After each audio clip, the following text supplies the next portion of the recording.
For the people that are trying to scam you out of stuff, they want to find that trigger point and they want to figure out who you are emotionally, because there's different personality types. If you're a natural born skeptic, you're less likely to fall for these kinds of scams. If you're a natural born helper, healer, and somebody who is a fixer, you're more likely to be scammed in every way. Well, it's Thursday. We appreciate you tuning into Girls Gone Gritty. I'm sitting here with my best friend and co-host, Farley Boyle, and we are in fall to the max and running like crazy people. It's been a good, interesting couple of weeks. My son, for those of you tuned in last week, is doing well. He's on the mends, and I had to run to Florida to see my other kids. It's been an absolute whirlwind, and I'm back in studio and happy to get my groove back of my regular life. I got to be honest. I was in Florida taking care of my aging father, and it was a very nice visit. He's in hospice, and to be honest, hospice has made him healthier, which is very messed up. And we'll probably make that an episode at some point in time. Because he was off his meds, right? A lot of meds, and all of a sudden has clarity, and his cognition capability came back, and he was enjoyable. And I timed my all-class reunion, and that was fun. How many people did you recognize? I recognized a lot, but I couldn't put their names to their face because people have definitely changed. 36 years ago is when I graduated, and I have not seen some of these people since my 25th reunion, and some of them I haven't seen since I graduated. So it was a very fun weekend. Oh, that's awesome. And I was in Florida with my kids for parent weekend. I had a great time. I hadn't seen my sons in 2 months, and I know many people haven't seen their kids and won't see their kids till Thanksgiving. So the Gators won too. It's a nice win. It's a nice Gator win. And my mother has been dealing with cancer, and we celebrated her end of her treatment. And if you caught our episode on Disney, I can attest it was busy. It wasn't packed. It wasn't crazy. I was in Epcot for the Food and Wine Festival, and there were not as many foreigners.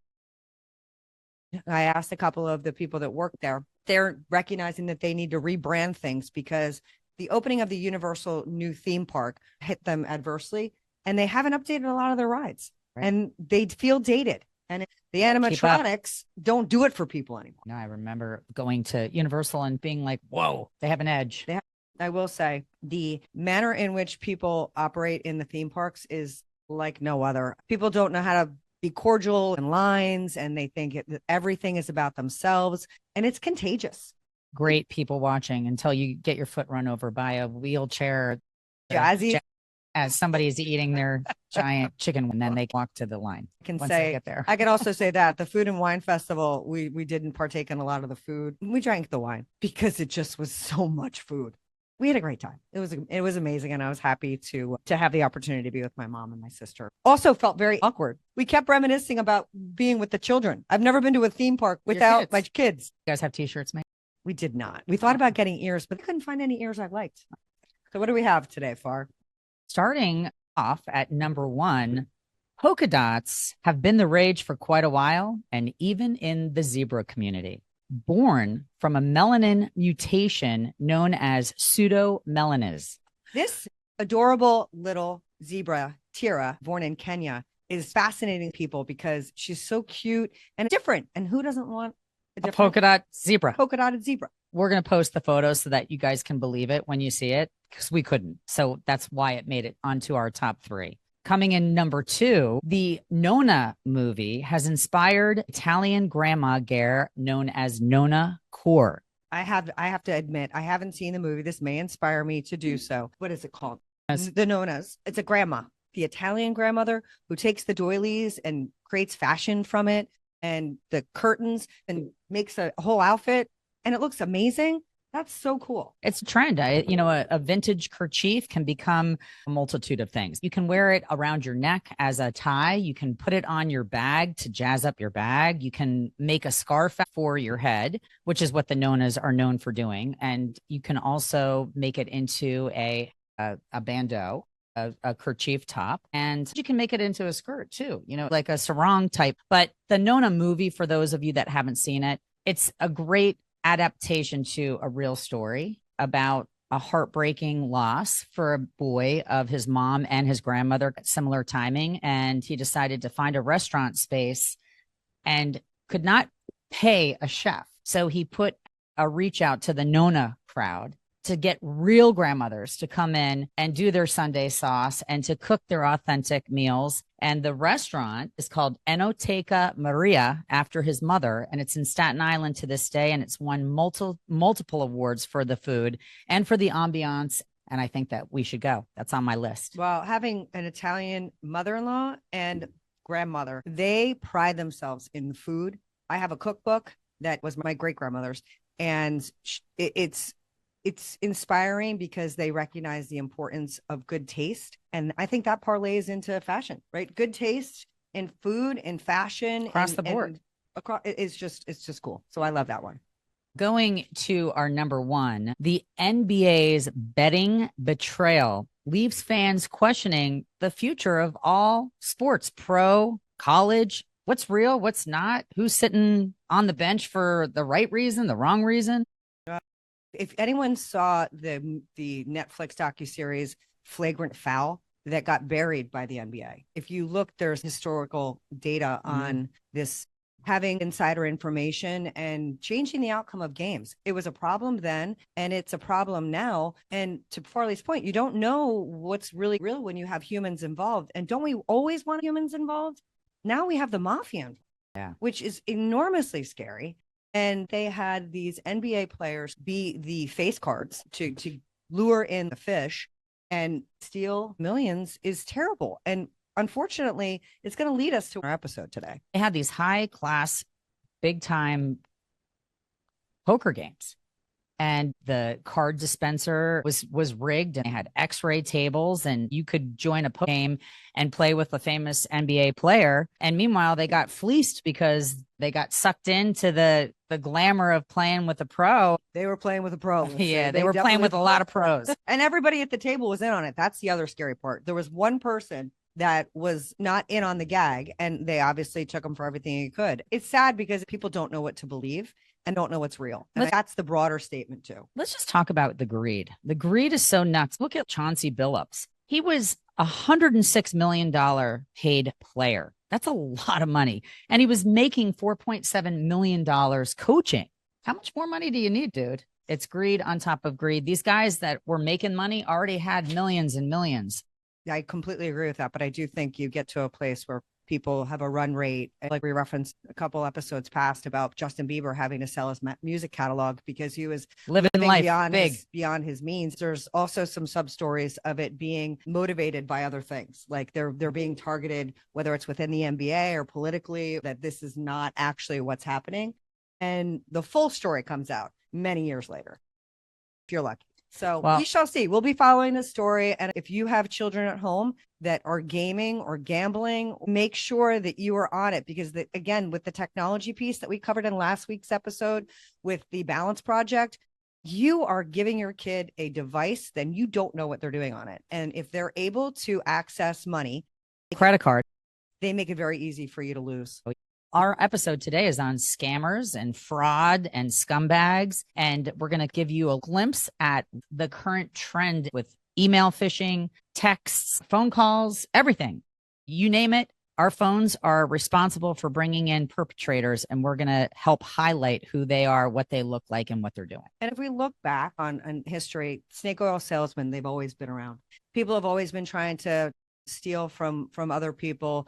This is a game changer. Laws in this country are very different in other places. So if they can infiltrate your home from another country, they are unreachable. And a lot of these scams that we'll talk about today are from China and Myanmar and India and countries that the extradition of it is not possible. Your email is on your device. Before, you'd have to sit down at your computer to check it. Now you get pinged when you get an email, or it comes via text message, or it's text, or you get a WhatsApp. It's all right here on this device. So we're very accessible and there are no boundaries. We're going to give you a list of the scary ones to watch for right now. All right, let's go. I unfortunately have been scammed, and I'll talk about the most recent one. And we're going to post what these texts look like because I'm the recipient of several of them. My daughter also just got scammed. E-ZPass, any type of MTA transit that you have an account with, they have your credit card, you're going through tolls, and all of a sudden you get a text that basically says, hey, your E-ZPass account, the card has expired, or we were unable to collect a toll, which means your account's going to be put on hold. And the last thing that you want to do is have to wait in a toll booth line, right? So it looks legit like a transit update when there's any type of traffic. If you have Nixle in your town, if you're getting any warnings about delays and accidents and whatnot, it hits your text or your inbox and looks legit. And all it wants you to do is click on a link. They just want you to click. As soon as you participate, they have access. And you don't even have to give them information. Sometimes just clicking a link gives them the accessibility that they're looking for. And then it becomes an interactive exchange. Just know that E-ZPass and all these different transit companies are never going to come to you via text. You're going to go through a toll and it's going to say toll unable to be collected, or they're not going to reach out to you via text to tell you that there's anything wrong with your account. So do not acknowledge any of those texts. My daughter just did it at college. She thought, oh no, my E-ZPass, she's driving home for Thanksgiving. She was like, my account's going to be suspended. I'm going to have to wait in all these lines. She did click on the link. She did give them our credit card number. Thanks to the dual authentication, I got the second verification code. And she called me to get the code so that she could give it to the scumbag. And thankfully, I was aware of this E-ZPass scam. And I said, no, that's a scam, Abs. Did you give them our credit card numbers? And she's like, yeah. And I was like, okay, let me go ahead and shut down my credit card. By the way, if you don't know that you can do that, you can go into your banking online if you have an app, and you can go to any of your credit cards and lock them. That's what I did immediately before I ended up calling the credit card company. And thankfully, our account was not compromised. But that's just one. And I'll interject on that. There was a recent New York Times article about this, and this authentication is even scarier for those of you that are listening at home. If you do give them a credit card and then they give you an authentication code, people feel like that's legitimate because they think it's your bank legitimizing it. Right. And it is. What ends up happening is your credit card is now in someone else's digital wallet because you've authenticated this transaction and this device. So now your credit card sits in somebody else's digital wallet. And what they will do is they will give that digital wallet to somebody else that is close in proximity to where you are, where it won't get right away. That just happened to us too. Yes. Thank you for reminding me of that story. When we were in Australia and then Bali, I had been told multiple times that your digital wallet can be taken from you electronically, technologically, somehow. I don't know. In the airport, they said, don't have your phone out. Don't put it in your back pocket. Keep it hidden in a bag because there must be some type of device that can suck your digital wallet. I don't know how they do it. They don't have to see it. I didn't believe that. Well, we're now in Bali and my card is being used all over Italy. And I'm thinking, I have my card. My kids are with me. Well, what happened is the first time it was used, it was in LA at Raging Waters, a water park. And I thought, oh, this is interesting. It wasn't a European transaction. It was in California. So I immediately called the credit card company to report that. They shut it down. However, because it was a card that was being used digitally, they had already done so much damage. Because they can share it digitally. They can share it digitally. They don't need proof of ID. It's not like you're showing your ID like in the old days. You had to show your license and sign, and they would check your signature to your driver's license signature. But they blew it up and rang up $18,000 worth of charges within, I want to say, 24 hours. And I was annoyed because here I am traveling, and now I have to shut my card down, and they couldn't give me another credit card number that I could use temporarily because they only can ship them to your home. It has to be a physical card. So yes, that just happened with the same card that just got hijacked. Yeah. My cards just keep getting hijacked. Yes. Stolen. Well, I think to Farley's point, the digital nature of the credit cards has become increasingly problematic. And again, back to the digital credit card, what they're doing is they're creating these boxes, SIM card box. So someone will have a SIM card box in someone's home in the United States. And what that card will do is it will represent all different phone numbers. So there's all these different SIM cards like you have on your phone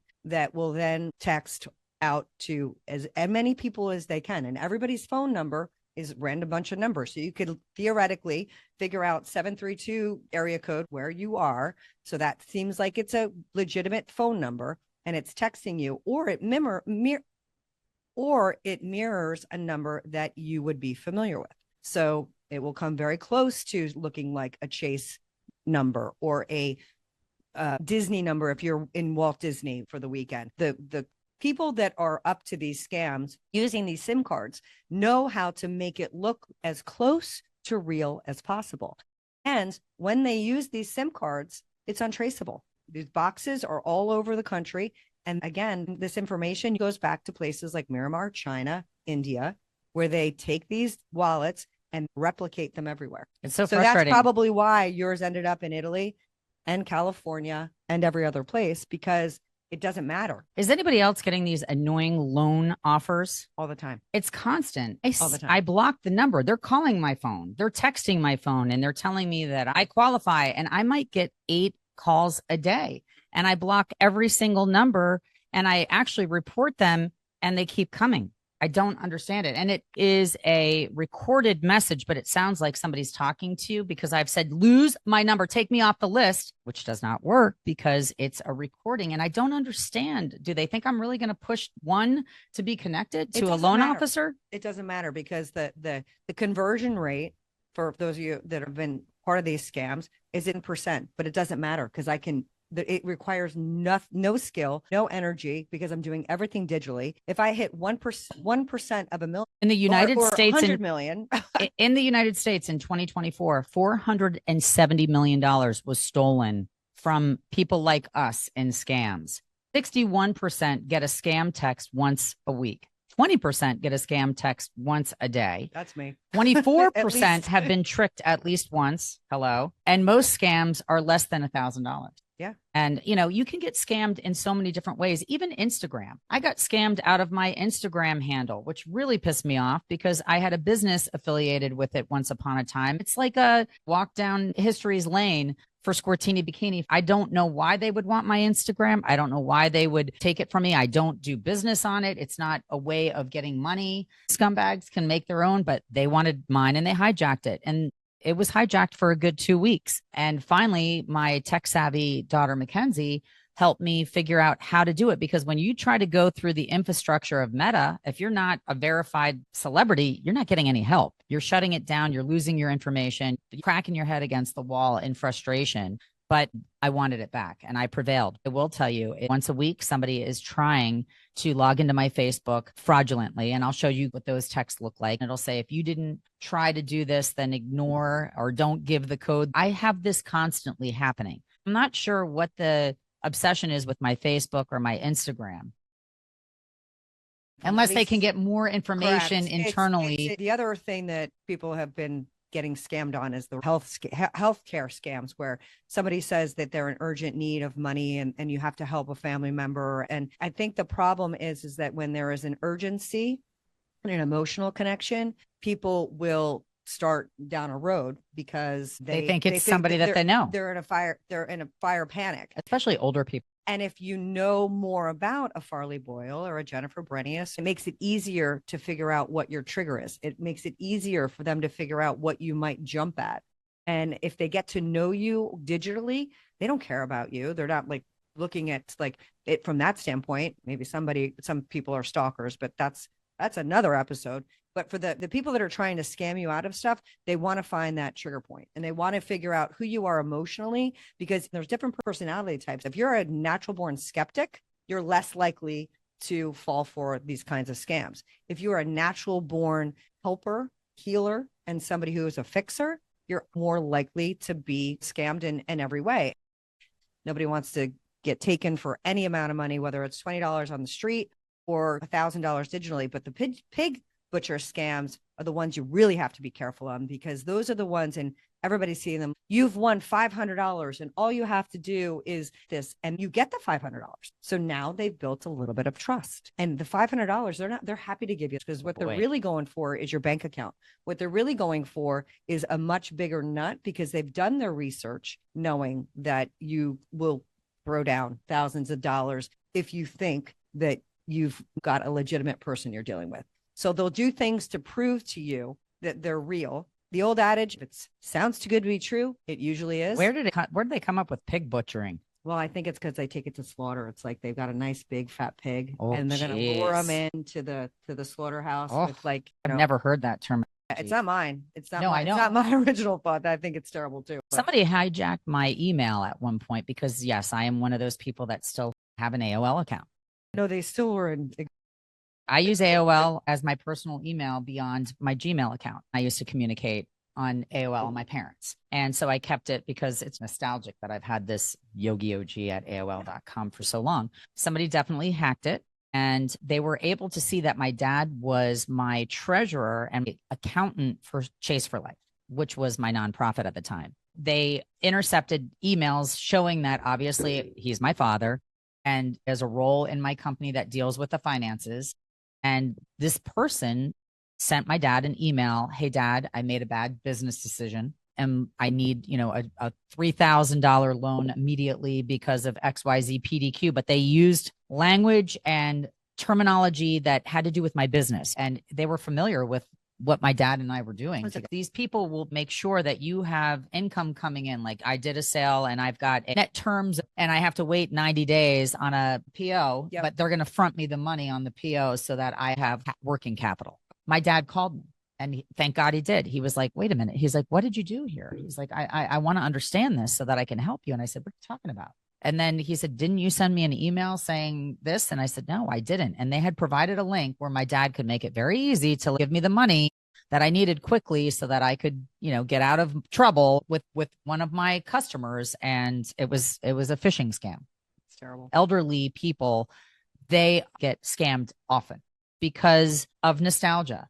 A lot of times it could be they think that they're writing a check to their country. They're writing a check for whatever cause related thing evokes emotion for them. My dad, once again, this was not an evoked emotion. This was his HVAC install. He was getting a new air conditioning. This one's terrible. Actually. Yeah, this is, people that are in your home. Yes, these are people. That's why we're putting a little bit of a highlighter on the elderly because we care for them so much and they are often taken advantage of. But my dad wrote a check before they would come in and start doing the work in his home. He had to give them a $15,000 partial payment. It was a 2-payment deal, 15 up front, 15 upon the completion of the job. He did give them the 15,000 up front. And at one point they were there multiple times stalling and his checkbook must have been out. He wrote a check for $15,000 upon completion and they didn't take it from him when they wrapped up the job. He put it in the mailbox to send it.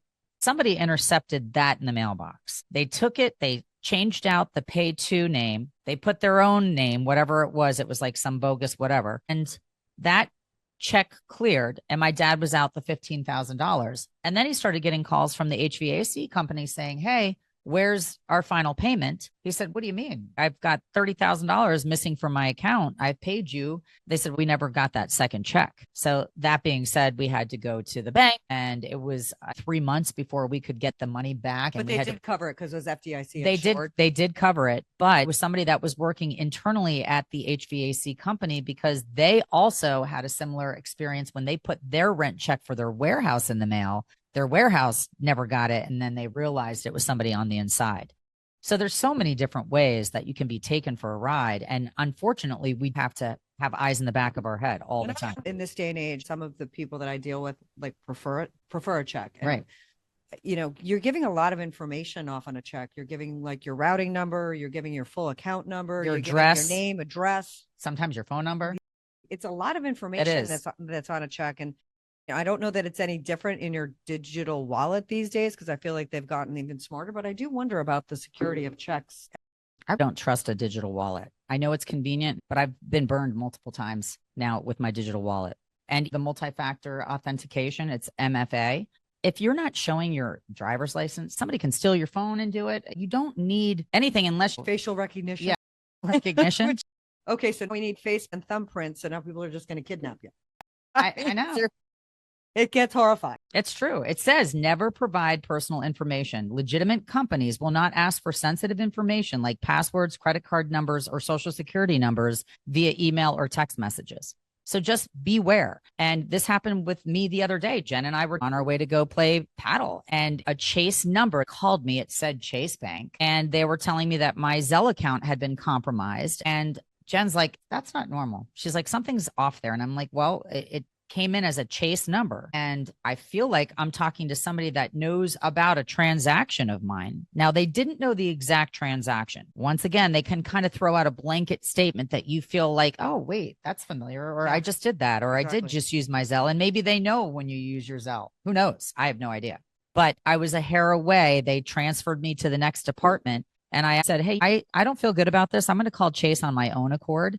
Well, here's the number. This is the number that you need to call. And I said, no, I just Googled it and I'm looking at a different number. And I did call my bank to see if that was legit, and it wasn't. So in emails, they can take a header from a real company. Even with the Instagram scam that I had, the DM that I got was from Meta, verified, and it was an Instagram header. So they've gotten very smart. They can find a phone number that somehow has Chase attached to it. I don't know how they make it. You can almost reach and pull anything off the internet in a screenshot. And if I can do things, even I don't know how you make a phone number come up as a Chase. It's kind of like when you see multiple people in a text string, the first one may look right, but that's the other red flag. If you ever get a text message or an email and you recognize that you're one of 18 people on it and you don't know anybody else that's on it, huge red flag.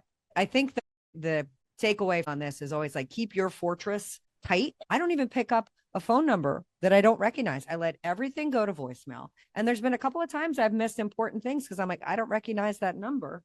And I'm like, you know what? For most things in my life, there isn't that much of an urgency. Until your phone rings at 3:00 in the morning, like mine did. And it said that this is a bad one. This is a bad. This is a really bad one. We had heard through the grapevine that a lot of people can figure out from rosters at the D1, D2, D3 level. They know that they're dealing with athletes. So they can go to a team and they can say, okay, here's all these kids' names. And then they read their backstory. Abby Boyle grew up in Rumson, New Jersey. She went to RFH. Her parents are Farley and Patrick Boyle. It's not that hard for them to shows where you live. It shows your phone number. Exactly. It doesn't show your phone number in the roster, but they can. All you have to do is Google it. Yeah. So you have a little bit of information. P.S. That's a great exercise. Google yourself and see how much information comes up. It's mind-blowing. It's scary. So long story short, we were told in advance, thank God, before the scam happened, that there have been people that were getting phone calls in the middle of the night from police departments saying that they had picked up their child who had been drinking as a young freshman. So obviously it's illegal underage drinking. That's their big go-to. And we got a phone call at 3:00 in the morning and it said Columbus, Ohio Police Department, whatever it came in as. And I was woken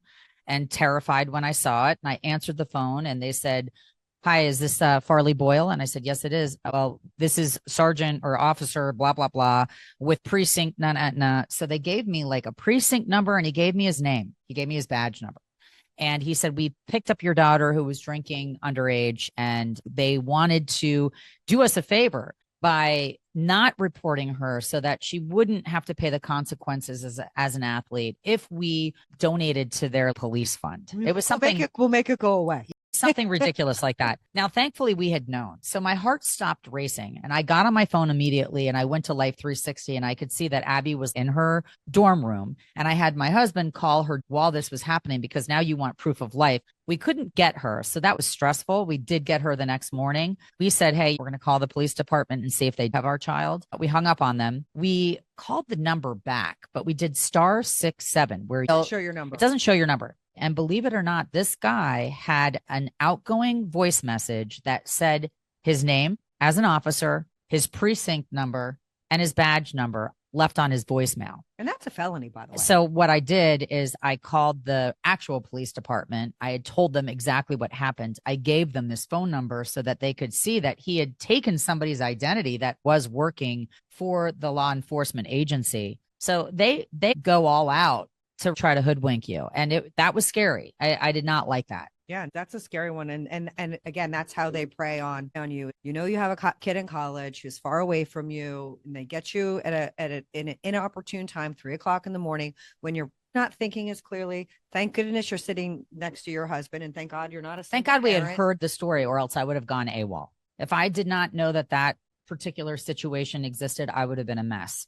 Scammers create a sense of panic to make you act without thinking. Slow down, independently verify any urgent request, which is why we called the police department immediately, which is why I hung up and called Chase Bank about the Zelle fraud.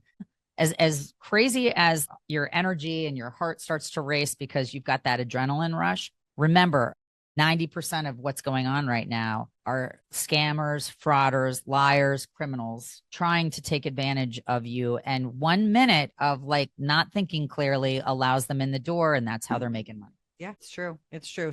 If you have an elderly person out there, if you have somebody that you love that is by themselves, make sure you check on them all the time. There are legitimate organizations looking for donations. I'd say also check if they are making donations to places, if those are who they are, say they are, because again, they've gotten really good at just making it appear that they are representing somebody that's legitimate and they're not. So when you're taking care of finances, personal information, your family, slow it down. If it sounds too good to be true, it is. If there's any sense of urgency, then call the people you need to, call the authority, call the bank, call somebody you love and ask them, what do you think about this? Get a temperature read. Say, like, what do you think I should do here? They'd say share as many stories as you can because it's a tipping point. It gets it out there to the masses that this is what's happening. And also to get somebody else's perspective when your adrenaline might be jacked up is probably the smartest way to go. I'll tell you, I unfortunately have been had, and I'm going to share with you my authentic texts. Like, we locked your Instagram account for your safety. To recover your account, you'll need to verify your identity and create a new password. Or pay your fast track lane tolls by February 5th to avoid a fine and to keep your license. E-ZPass, final reminder, you have an outstanding toll. Your toll account balance is outstanding. If you fail to pay by March 8th, 2025, you will face penalties or legal action. So it scares you. It puts you on the defensive. You feel like, oh, something's going to be taken from me. I'm going to be fined. My license is going to be flagged. I could lose my license. They prey on the emotional side of you and you wanting to put the fire out immediately, which is the way I am. If I know that I'm late for something or I want to take care of something, I want it to go away right away. I think we did a good job of scaring you, and it's a perfect week for that because it's Halloween. Boo! But now you don't have to be afraid, and you can trick and treat your way all weekend. Yes. And learn from me. And I'm not really that gullible. She's just sweet. Ay. She's just nice. Well, not so nice anymore. She knows better. Now you get. Yeah, exactly. Which brings us to our fabulous Got Grit Award this week. We have somebody that is very deserving. Yeah. He's amazing. So this person lives in Austin, Texas. His name is Christoph Wagner. He is known as the fairy godfather of Halloween. He's a 62-year-old who has decided for the last 9 years of his life that he's going to go to thrift shops, any place that he can find anything shiny, furry, or that appears to be something of a costume type nature, purchase them, go home, old fashioned, back to our Nonnas, create something new from something that's old, create a costume that he is going to take out into the community. He hosts events where kids can come and pick out a costume that can't afford one or don't have access to one. That's awesome. And the kids recognize that although Halloween can be scary, it's actually a joyful holiday where everybody should feel like they can participate and dress up in something fun and have a great Halloween. A homemade costume is even better than a store-bought. So the fact that he's going out and hunting and gathering and then putting together multiple costumes for these kids is an incredible, joyful gesture. Yeah. So happy Halloween to everybody in Austin, Texas that gets access to Christoph. Thank you so much for doing something so simple that resonates with us and is so super gritty, because Halloween is also one of my favorite holidays. Oh my God. So great. Might be the most favorite holiday of mine, but Christmas is good too. Thanksgiving. The song that I picked today is one of my favorite songs because I think the lyrics are just phenomenal. They're so creative and it ties into gambling. So I wanted to go back into a sector where it's not about the win, but it's about the gamble and the rush. So I'm going to read this and you guys tell me if you've ever heard of this. And don't try to. I'm not. I have a guess. He deals the cards as a meditation, and those he plays never suspect. He doesn't play for the money he wins. He don't play for respect. He deals the cards to find the answer. The sacred geometry of chance. The hidden law of a probable outcome. The numbers lead a dance. I love that. It's the best song in the entire world, and you do know it, but you just don't know the lyrics. See, this is why we do this segment. For those of you listening, because I do listen to the lyrics and I don't recognize that song. Heart by Sting. is amazing. Listen to that song. You have to listen to it because he creates a storyboard that is so profound, and you are listening, envisioning this gambler that is not in it for the money. He's in it for the sacred geometry of chance. I love it. And I was thinking, you better know when to hold them, know when to fold them. That would have been know when to walk away, know when to run. Yeah. I was thinking the actual gambler when you said we put it up. So nope. Two songs for the price of one today on Girls Gone Gritty. One lyric that I love in this song is, but that's not the shape of my heart. I love that. I really need to re-listen to that song because I am not picking it up here, but I'm going to get it into my playlist, which again, to remind you, you can listen to our playlist on Spotify. We curate that every week. So that will be on this playlist, and go back and listen to them all. And if you have a suggestion of a song that maybe isn't in our repertoire of music, we'd love to learn more. And that's what we hope you're doing with us on Girls Gone Gritty. We want you to have conversations that are meaningful. We really appreciate you liking and sharing us. And tune into YouTube, as you can see all of the images and the things that we refer to. I'm going to be posting these scams that you can take a look at to see if you've ever gotten them via text. It's a great way for you to see a lot of what we talk about. We bring it to life with imagery. So if you're not watching us on YouTube, check us out. All right. Thanks so much. Peace out.